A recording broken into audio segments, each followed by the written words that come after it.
بسم الله الرحمن الرحيم. يا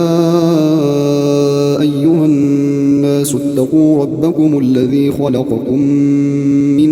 نفس واحدة وخلق منها زوجها وبث منهما رجالا كثيرا ونساء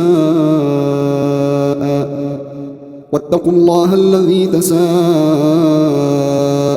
به والأرحام إن الله كان عليكم رقيبا. وآتوا اليتامى أموالهم ولا تتبدلوا الخبيث بالطيب ولا تأكلوا أموالهم إلى أموالكم إنه كان حوبا كبيرا. وإن خفتم ألا تقسطوا في اليتامى فانكحوا ما طاب لكم من النساء مثنى وثلاث ورباع، فإن خفتم ألا تعدلوا فواحدة أو ما ملكت أيمانكم ذلك أدنى ألا تعولوا. وآتوا النساء صدقاتهن نحلة فإن طبن لكم عن شيء منه نفسا فكلوه هنيئا مريئا. ولا تؤتوا السفهاء أموالكم التي جعل الله لكم قياما وارزقوهم فيها واكسوهم وقولوا لهم قولا معروفا.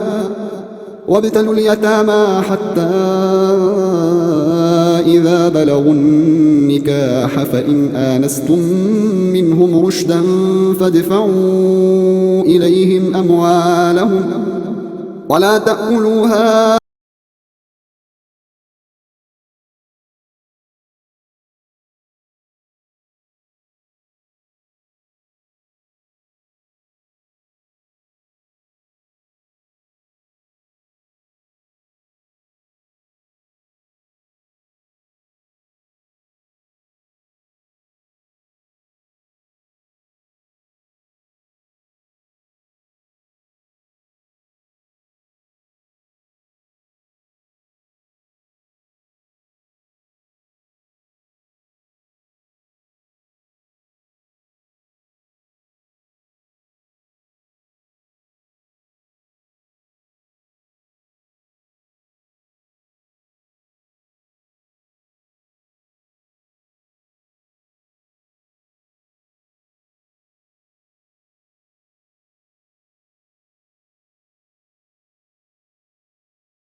إسرافا وبدارا أن يكبروا. ومن كان غنيا فليستعفف ومن كان فقيرا فليأكل بالمعروف. فإذا دفعتم إليهم أموالهم فأشهدوا عليهم وكفى بالله حسيبا. للرجال نصيب مما ترك الوالدان والأقربون من الله إن الله كان عليما حكيما ولكم نصف ما ترك أزواجكم إن لم يكن لهن ولد فإن كان لهن ولد فلكم الربع مما تركتم من بعد وصية يوصين بها أو دين ولهن الربع مما تركتم إن لم يكن لكم ولد فإن كان لكم ولد فلهن الثمن مما تركتم من بعد وصية توصون بها أو دين وإن كان رجل يورث كلالة أو امرأة وله أخ أو أخت فلكل واحد منهما السدس فإن كانوا أكثر من ذلك فهم شركاء في الثلث من بعد وصية يوصى بها أو دين من بعد وصية يوصى بها أو دين غير مضار وصية من الله والله عليم حليم تلك حدود الله ومن يطع الله ورسوله يدخله جنات تجري من تحتها الأنهار خالدين فيها وذلك الفوز العظيم ومن يعص الله ورسوله ويتعد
وإن أردتم استبدال زوج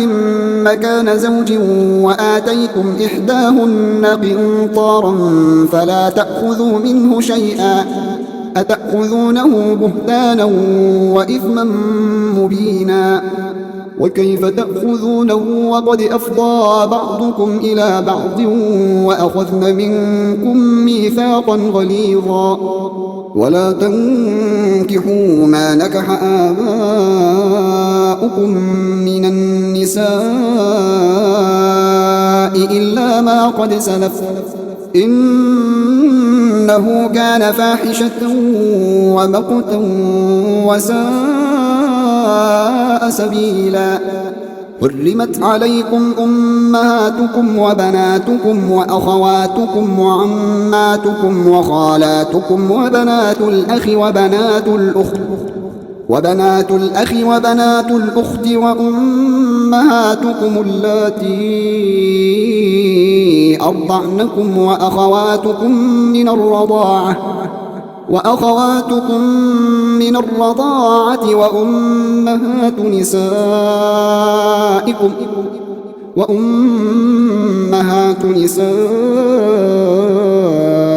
وربائبكم اللاتي في حجوركم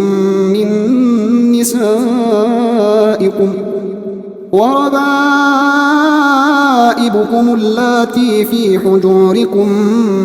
نسائكم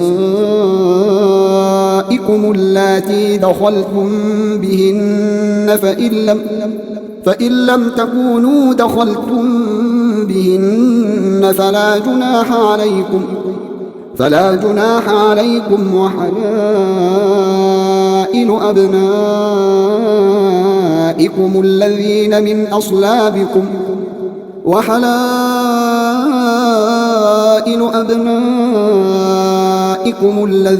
من أصلابكم وأن تجمعوا بين الأختين إلا ما قد سلف إن الله كان غفورا رحيما. والمحصنات من النساء إلا ما ملكت أيمانكم كتاب الله عليكم، وأحل لكم ما وراء ذلكم أن تبتغوا بأموالكم محصنين غير مسافحين،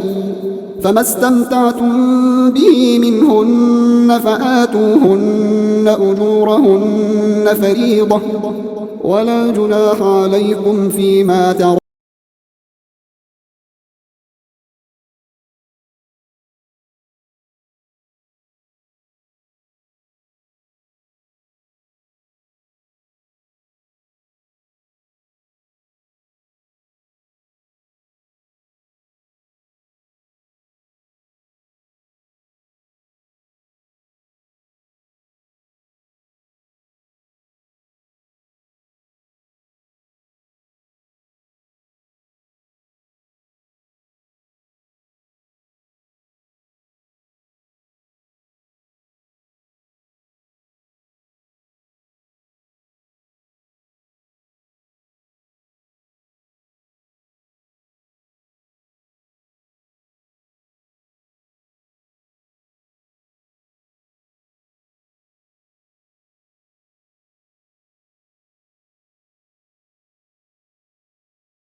والله يريد أن يتوب عليكم ويريد الذين يتبعون الشهوات أن تميلوا ميلا عظيما. يريد الله أن يخفف عنكم وخلق الإنسان ضعيفا. يا أيها الذين آمنوا لا تأكلوا أموالكم بينكم بالباطل إلا أن تكون تجارة عن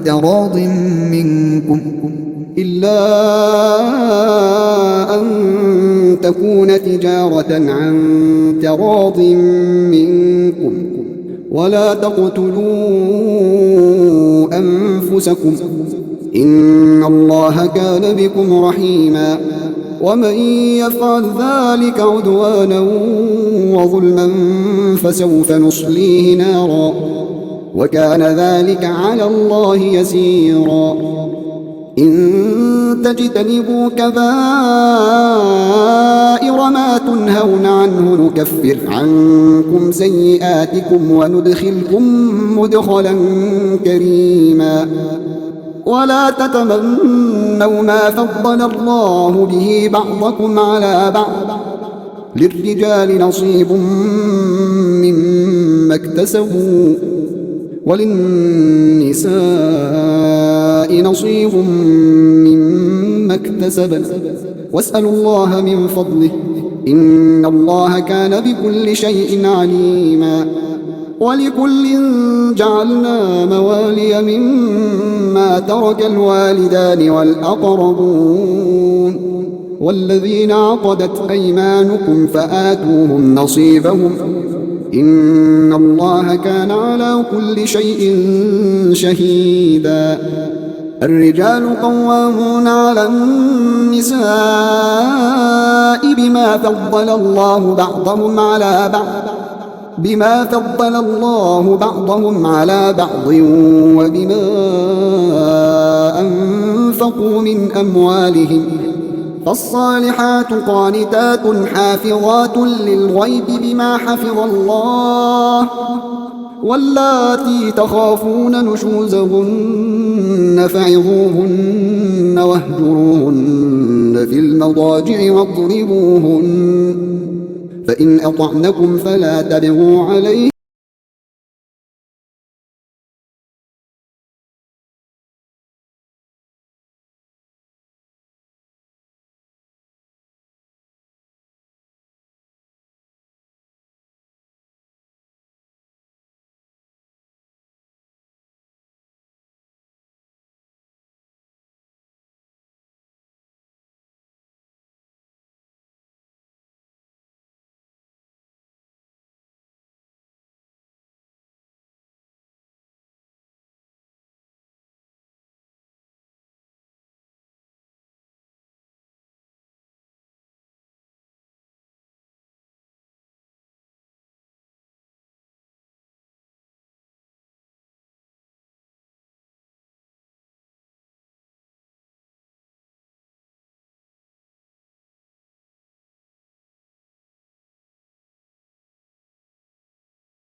والذين ينفقون أموالهم رئاء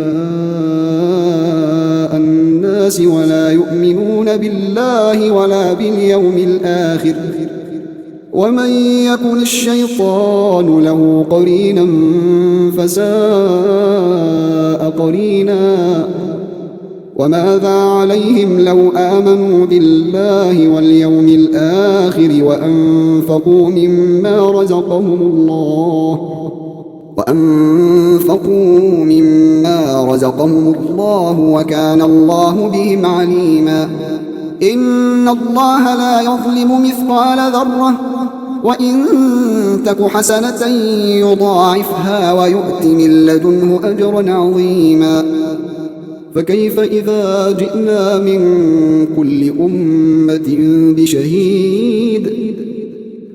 إذا جئنا من كل أمة بشهيد وجئنا بك على هؤلاء شهيدا يومئذ يود الذين كفروا وعصوا الرسول لو تسوى بهم الأرض ولا يكتمون الله حديثا يا أيها الذين آمنوا لا تقربوا الصلاة وأنتم سكارى حتى تعلموا ما تقولون ولا جنبا إلا عابري سبيل حتى تغتسلوا وإن كنتم مرضى أو على سفر أو جاء أحد منكم من الغائط أو لامستم النساء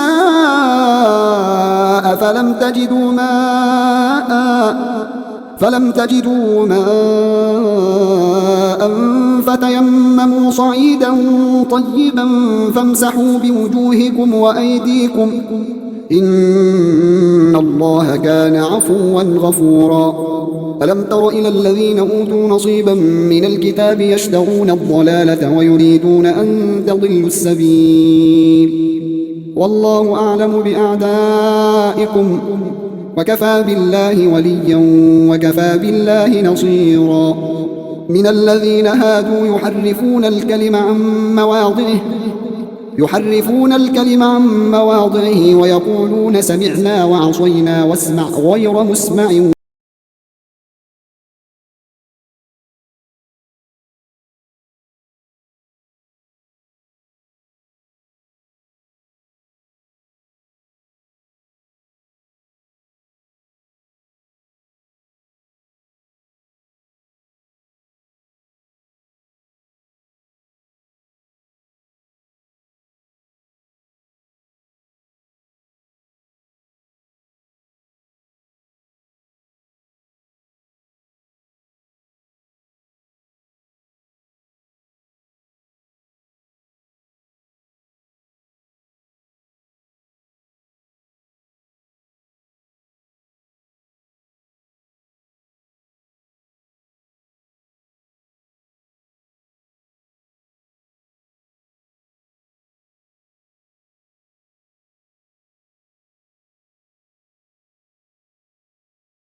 أولئك الذين لعنهم الله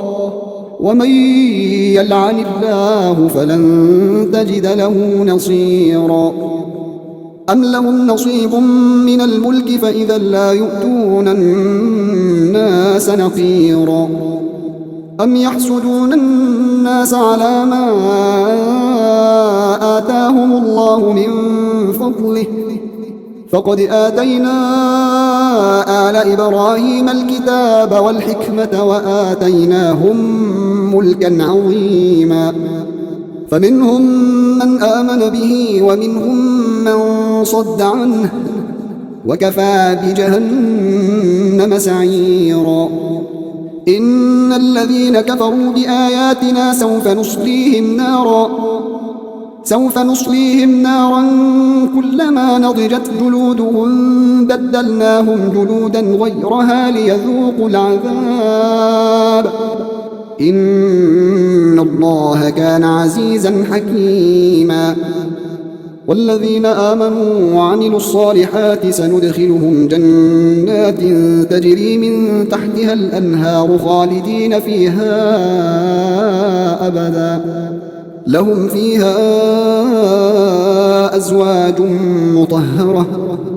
وندخلهم ظلا ظليلا. إن الله يأمركم أن تؤدوا الأمانات إلى أهلها وإذا حكمتم بين الناس أن تحكموا بالعدل إن الله نعما يعظكم به إن الله كان سميعا بصيرا. يا أيها الذين آمنوا أطيعوا الله وأطيعوا الرسول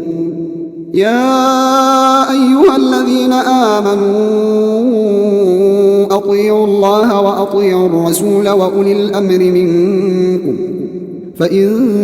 تنازعتم في شيء فردوه إلى الله والرسول فإن تنازعتم في شيء فردوه إلى الله والرسول إن كنتم تؤمنون بالله واليوم الآخر ذلك خير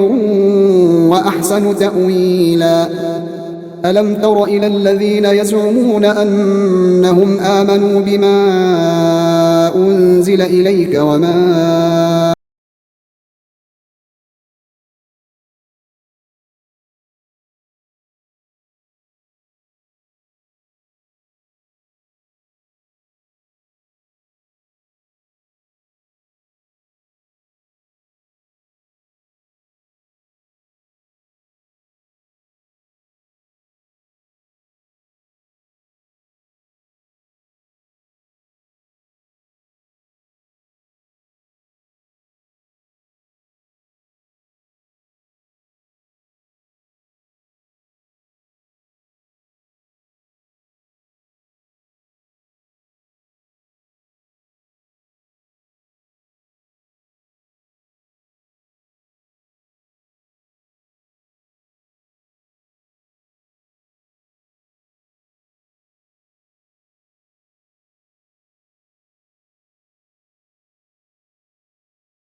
مما قضيت ويسلموا تسليما ولو أنا كتبنا عليهم أن اقتلوا أنفسكم أو اخرجوا من دياركم ما فعلوه إلا قليل منهم ولو أنهم فعلوا ما يوعظون به لكان خيرا لهم وأشد تثبيتا وإذا لآتيناهم من لدنا أجرا عظيما ولهديناهم صراطا مستقيما ومن يطع الله والرسول فأولئك مع الذين أنعم الله عليهم من النبيين والصديقين والشهداء والصالحين وحسن أولئك رفيقا ذلك الفضل من الله وكفى بالله عليما يا أيها الذين آمنوا خذوا حذركم فانفروا ثبات أو انفروا جميعا وإن منكم لمن ليبطئن فإن أصابتكم مصيبة قال قد أنعم الله علي إذ لم أكن معهم شهيدا ولئن أصابكم فضل من الله ليقولن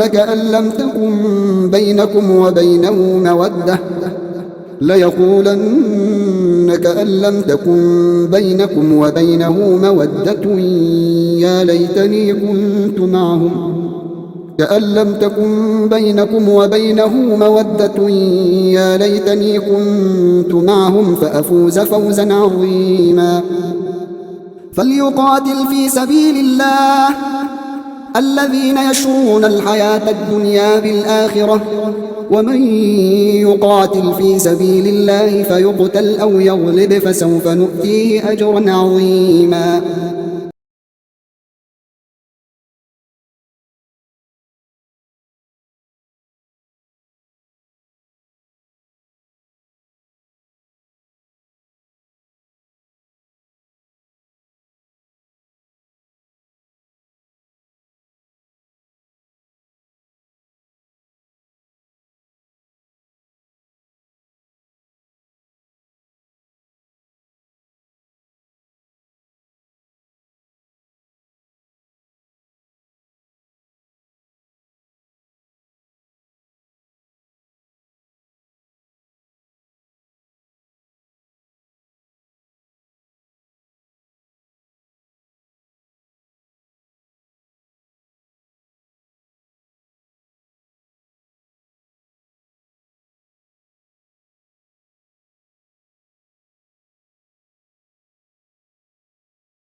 وما لكم لا تقاتلون في سبيل الله والمستضعفين من الرجال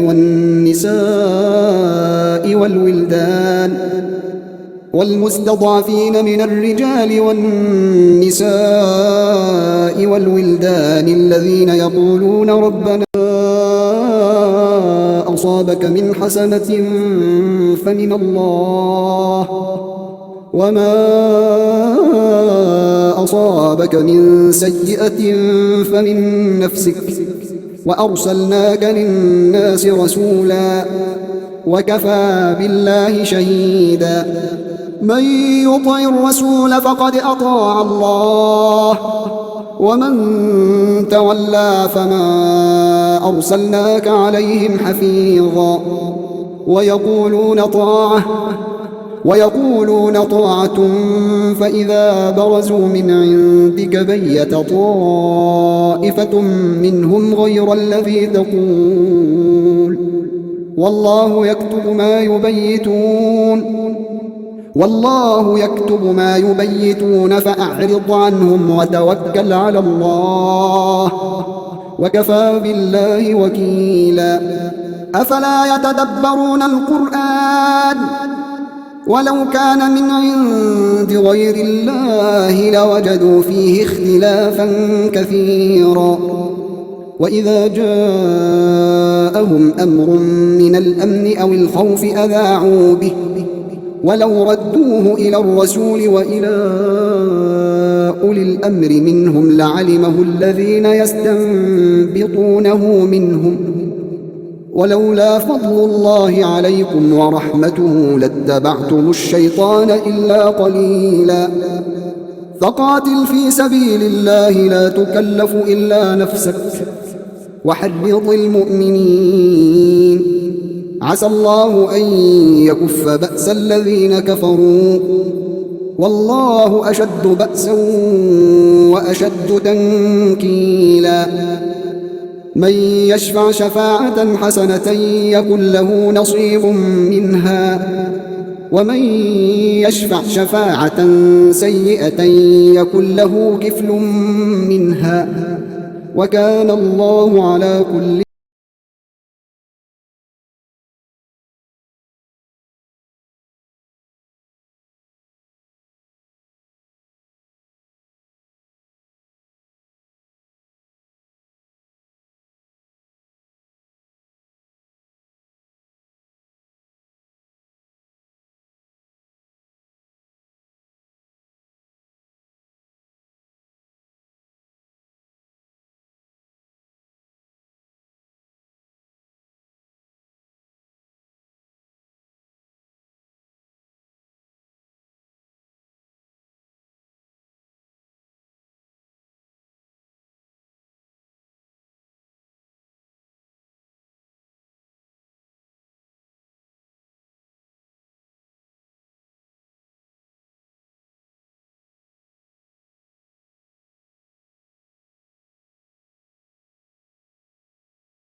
شيء مقيتا. وإذا حييتم بتحية فحيوا بأحسن منها أو ردوها إن الله كان على كل شيء حسيبا. وما كان لمؤمن أن يقتل مؤمنا إلا خطأ ومن قتل مؤمنا خطأ فتحرير رقبة مؤمنة ودية مسلمة إلى أهله إلا أن يصدقوا فإن كان من قوم عدو لكم وهو مؤمن فتحرير رقبة مؤمنة وإن كان من قوم بينكم وبينهم ميثاق فدية مسلمة إلى أهله وتحرير رقبة مؤمنة فمن لم يجد فصيام شهرين متتابعين توبة من الله وكان الله عليما حكيما ومن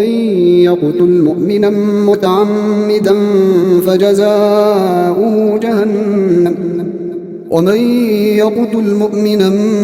متعمدا فجزاؤه جهنم خالدا فيها وغضب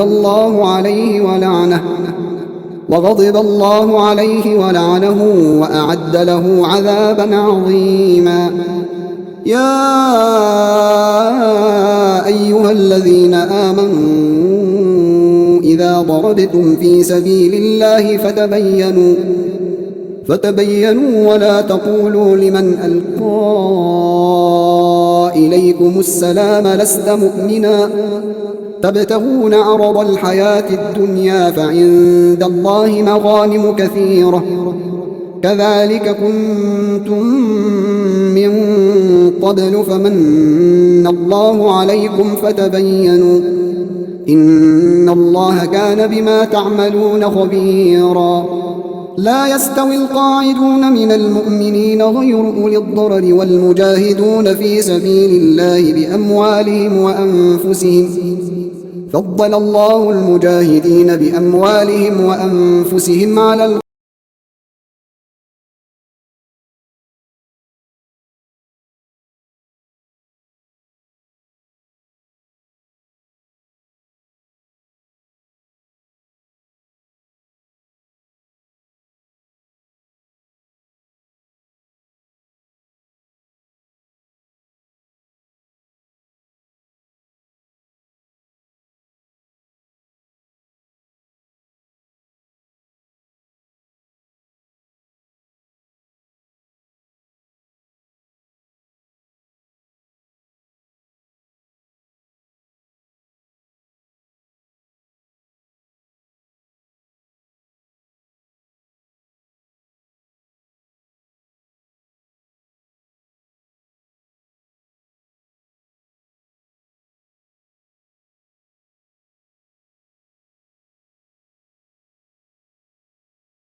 القاعدين درجة وكلا وعد الله الحسنى وفضل الله المجاهدين على القاعدين أجرا عظيما درجات منه ومغفرة ورحمة وكان الله غفورا رحيما إن الذين توفاهم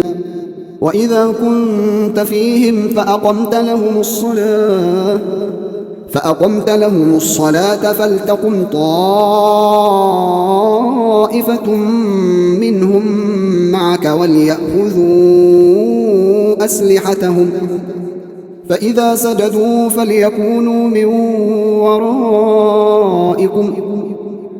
سجدوا فليكونوا من ورائكم ولتأت طائفة أخرى لم يصلوا فليصلوا معك وليأخذوا حذرهم وأسلحتهم ود الذين كفروا لو تغفلون عن أسلحتكم وأمتعتكم فيميلون عليكم ميلة واحدة ولا جناح عليكم إن كان بكم أذى من مطر أو كنتم مرضى أن تضعوا أسلحتكم وخذوا حذركم إن الله أعد للكافرين عذابا مهينا فإذا قضيتم الصلاة فاذكروا الله قياما وقعودا وعلى جنوبكم فإذا اطمأننتم فأقيموا الصلاة إن الصلاة كانت على المؤمنين كتابا موقوتا ولا تهنوا في ابتغاء القوم إن تكونوا تألمون فإنهم يألمون كما تألمون وترجون من الله ما لا يرجون وكان الله عليما حكيما إنا أنزلنا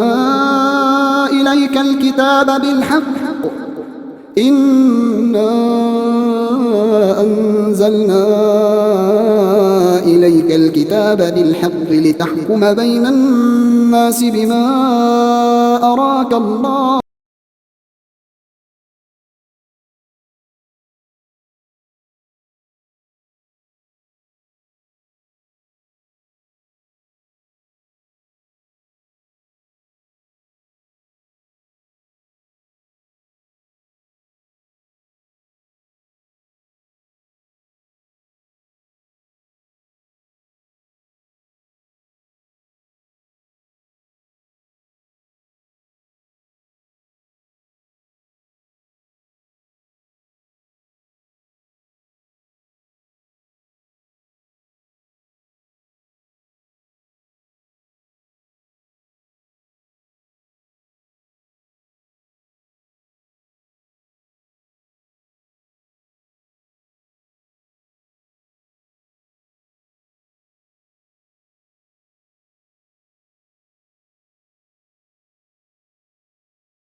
ولا تكن للخائنين خصيما واستغفر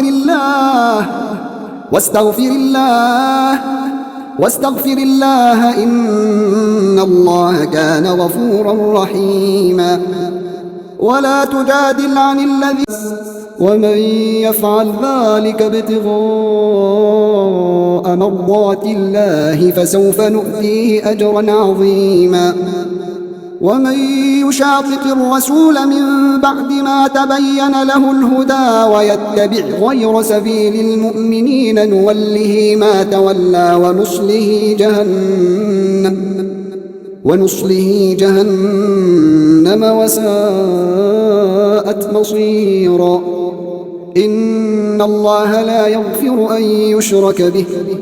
إن الله لا يغفر أن يشرك به ويغفر ما دون ذلك لمن يشاء ومن يشرك بالله فقد ضل ضلالا بعيدا إن يدعون من دونه إلا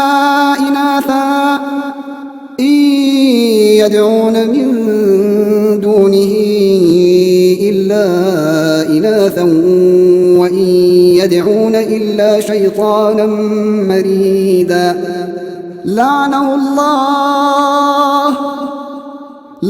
الله وقال لأتخذن من عبادك نصيبا مفروضا ولأضلنهم ولأمنينهم ولآمرنهم فليبتكن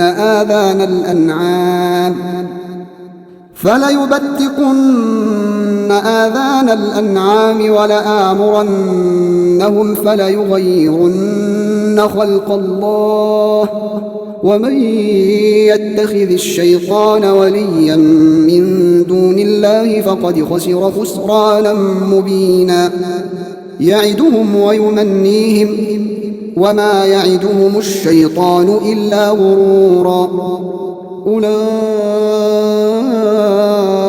مأواهم جهنم ولا يجدون عنها محيصا والذين آمنوا وعملوا الصالحات سندخلهم جنات تجري من تحتها الأنهار خالدين فيها أبدا وعد الله حقا ومن أصدق من الله قيلا ليس بأمانيكم ولا أماني أهل الكتاب من يعمل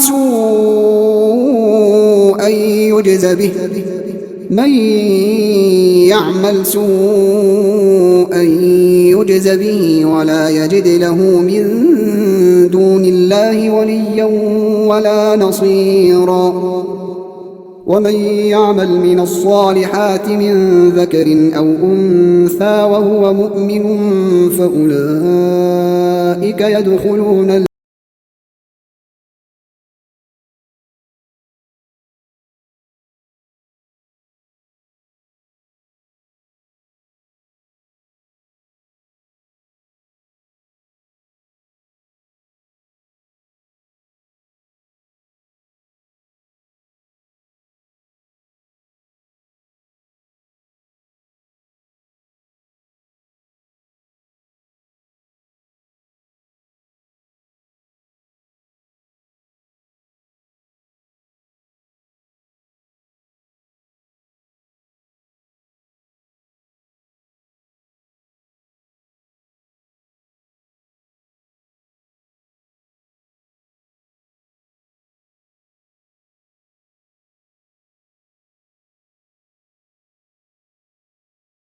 يفعل ذلك ابتغاء مرضات الله فسوف نؤتيه أجرا عظيما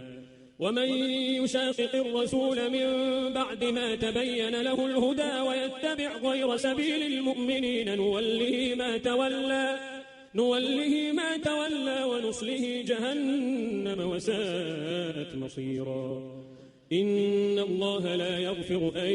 يشرك به ويغفر ما دون ذلك لمن يشاء ومن يشرك بالله فقد ضل ضلالا بعيدا إن يدعون من دونه إلا إناثا وإن شيطانا مريدا لعنه الله وقال لأتخذن من عبادك نصيبا مفروضا ولأضلنهم ولأمنينهم ولآمرنهم فليبتكن آذان الأنعام ولآمرنهم فليغيرن خلق الله ومن يتخذ الشيطان وليا من دون الله فقد خسر خسرانا مبينا يعدهم ويمنيهم وما يعدهم الشيطان إلا غرورا أولئك مأواهم جهنم ولا يجدون عنها محيصا والذين آمنوا وعملوا الصالحات سندخلهم جنات تجري من تحتها الأنهار خالدين فيها أبدا وعد الله حقا ومن أصدق من الله قيلا ليس بأمانيكم ولا أماني أهل الكتاب من يعمل سوءا يجز به ولا يجد له من دون الله وليا ولا نصيرا ومن يعمل من الصالحات من ذكر أو أنثى وهو مؤمن فأولئك يدخلون الجنة ولا يظلمون نقيرا ومن أحسن دينا ممن أسلم وجهه لله وهو محسن واتبع ملة إبراهيم حنيفا ومن أحسن دينا ممن أسلم وجهه لله وهو محسن واتبع ملة إبراهيم حنيفا واتخذ الله إبراهيم خليلا ولله ما في السماوات وما في الأرض وكان الله بكل شيء محيطا ويستفتونك في النساء قل الله يفتيكم فيهن وما يتلى عليكم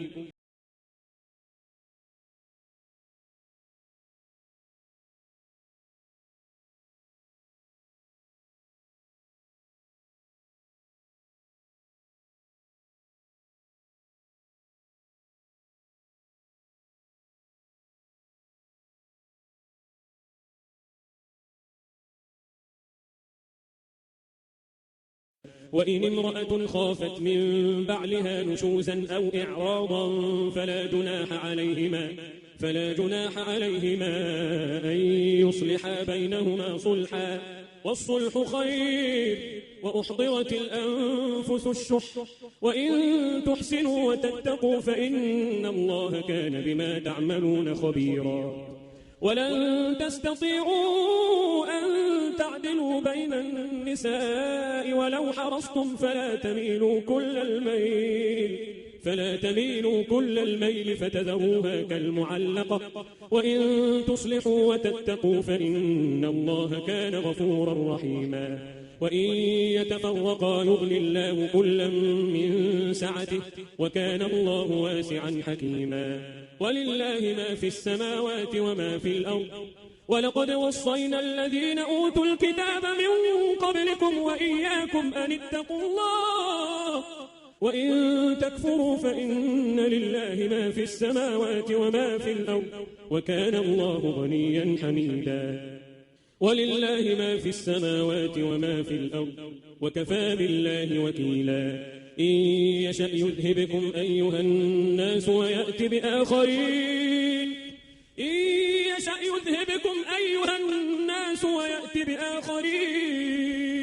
وكان الله على ذلك قديرا من كان يريد ثواب الدنيا فعند الله ثواب الدنيا والآخرة وكان الله سميعا بصيرا يا أيها الذين آمنوا كونوا قوامين بالقسط شهداء لله ولو على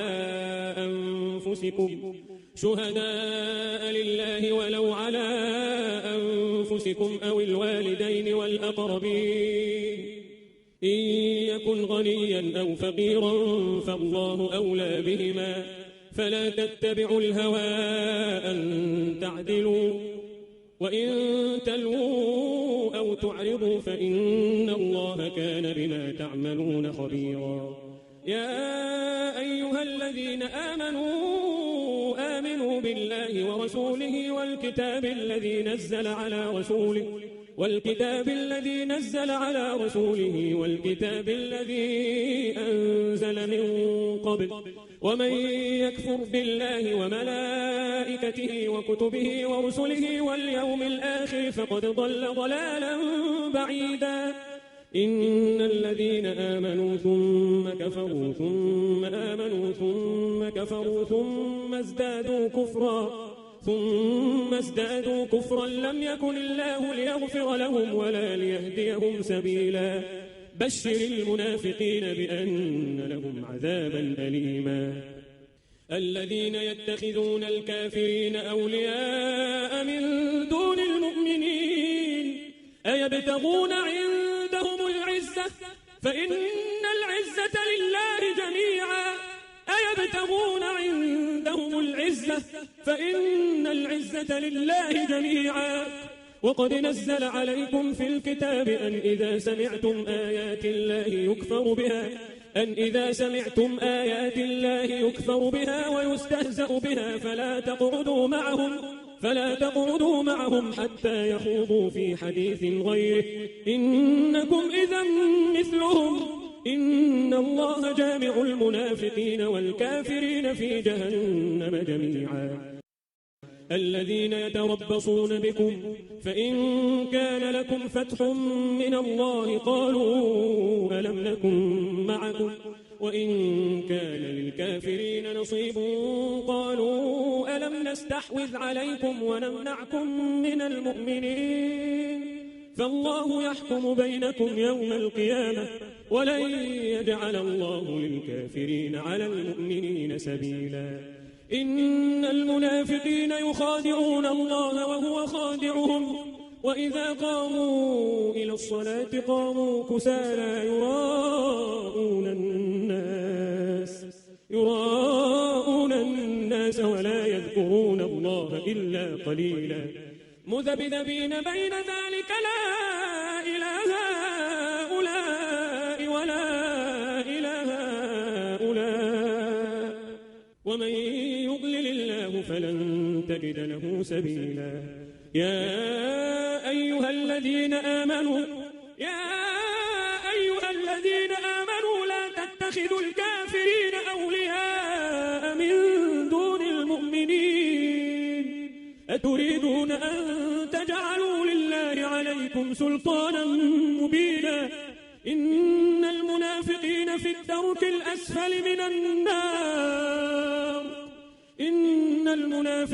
في الدرك الأسفل من النار ولن تجد لهم نصيرا إلا الذين تابوا وأصلحوا واعتصموا بالله وأخلصوا دينهم لله فأولئك مع المؤمنين وسوف يؤتي الله المؤمنين أجرا عظيما ما يفعل الله بعذابكم إن شكرتم وآمنتم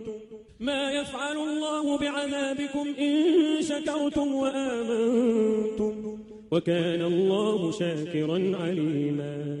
لا يحب الله الجهر بالسوء من القول إلا من ظلم وكان الله سميعا عليما إن تبدوا خيرا أو تخفوه أو تعفوا عن سوء فإن الله كان عفوا قديرا إن الذين يكفرون بالله ورسله ويريدون أن يفرقوا بين الله ورسله ويقولون نؤمن ببعض ونكفر ببعض ويريدون أن يتخذوا بين ذلك سبيلا أولئك هم الكافرون حقا وأعتدنا للكافرين عذابا مهينا والذين آمنوا بالله ورسله ولم يفرقوا بين أحد منهم أولئك سوف يؤتيهم أجورهم وكان الله غفورا رحيما يسألك أهل الكتاب أن تنزل عليهم كتابا من السماء فقد سألوا موسى أكبر من ذلك فقالوا أرنا الله جهرة فأخذتهم الصاعقة بظلمهم ثم اتخذوا العجل من بعد ما جاءتهم البينات فعفونا عن ذلك وآتينا موسى سلطانا مبينا ورفعنا فوقهم الطور بميثاقهم وقلنا لهم ادخلوا الباب سجدا وقلنا لهم لا تعدوا في السبت وأخذنا منهم ميثاقا غليظا فبما نقضهم ميثاقهم وكفرهم بآيات الله وقتلهم الأنبياء بغير حق وقولهم قلوبنا غلف بل طبع الله عليها بكفرهم فلا يؤمنون إلا قليلا وبكفرهم وقولهم على مريم بهتانا عظيما وقولهم إنا قتلنا المسيح عيسى بن مريم رسول الله وما قتلوه وما صلبوه ولكن شبه لهم وإن الذين اختلفوا فيه لفي شك منه ما لهم به من علم إلا اتباع الظن وما قتلوه يقينا بل رفعه الله إليه وكان الله عزيزا حكيما وإن من أهل الكتاب إلا ليؤمنن به قبل موته ويوم القيامة يكون عليهم شهيدا فبظلم من الذين هادوا حرمنا عليهم طيبات أحلت لهم وبصدهم عن سبيل الله كثيرا وأخذهم الربا وقد نهوا عنه وأكلهم أموال الناس بالباطل وأعتدنا للكافرين منهم عذابا أليما لكن الراسخون في العلم منهم والمؤمنون يؤمنون بما أنزل إليك وما أنزل من قبلك والمقيمين الصلاة والمؤتون الزكاة والمؤمنون بالله واليوم الآخر أولئك سنؤتيهم أجرا عظيما إنا أوحينا إليك كما أوحينا إلى نوح والنبيين من بعده وأوحينا إلى إبراهيم وإسماعيل وإسحاق ويعقوب والأسباط وعيسى وأيوب ويونس وهارون وسليمان وآتينا داود زبورا ورسلا قد قصصناهم عليك من قبل ورسلا لم نقصصهم عليك وكلم الله موسى تكليما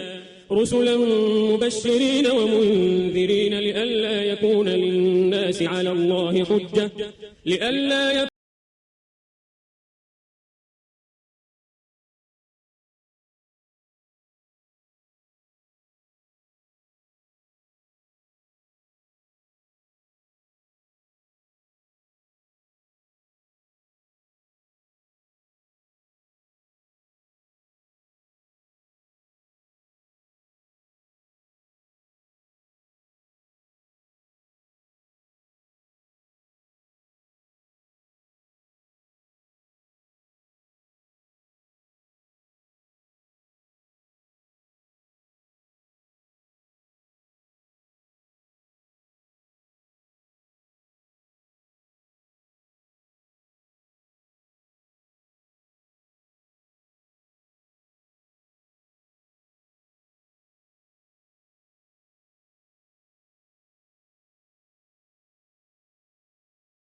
لن